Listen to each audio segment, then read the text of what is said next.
Betsaka ny olona liana amin'ny resaka dia amin'izao fotoana izao.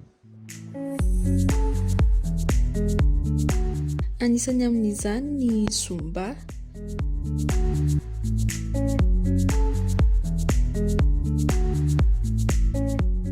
Ny danse de couple rehetra isan-karazany.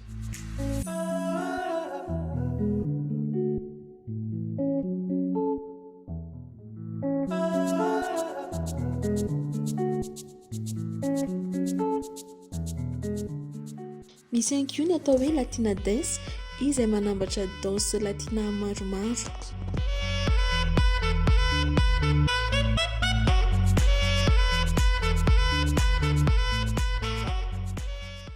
Raha zavaiko manokana le latina zany hoe danse de couple izy io, ny salsa, ny kizomba, ny bachata ao anatin'ilay izy, ary ny resaka sport indray tafiditra ao anatin'ny kizomba. Ny danse moa toute danse tafiditra ohatra hoe raha hip hop ianao, urbaine ianao, tropical, kaoitry, gasy ao anatin'ilay danse daholo ihany zany. Izao manana club ny hoe Latina Dance Sport io, manana ny antsoina hoe Area Dance Compagnie koa zay, ary manana ny Taxi Danseur de Madagascar ihany koa zay.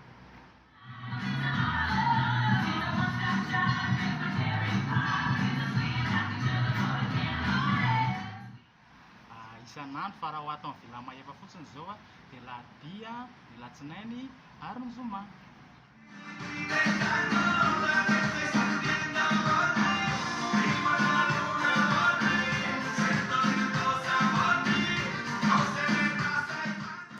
Tsy mifidy isokajiny olona ny fianarana dia fa afaka mandray anjara avokoa na ny kely na ny lehibe, eny fa hatramin'ny be antitra.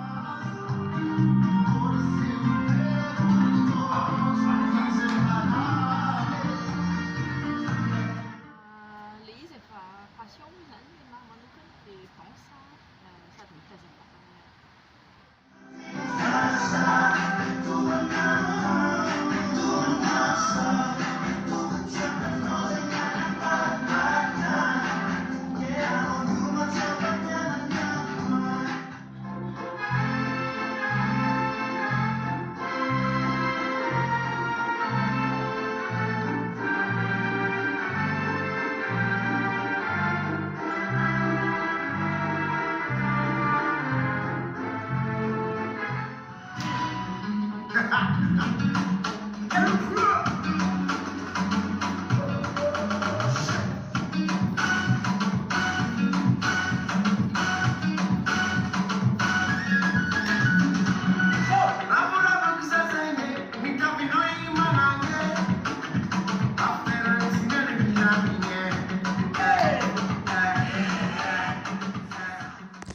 Anisan'ny fialamboly tsara ny dia ary ihany koa manala rarin-tsaina rehefa vizan'ny adidy aman'andraikitra izay sahan'ny avy ny tsirairay.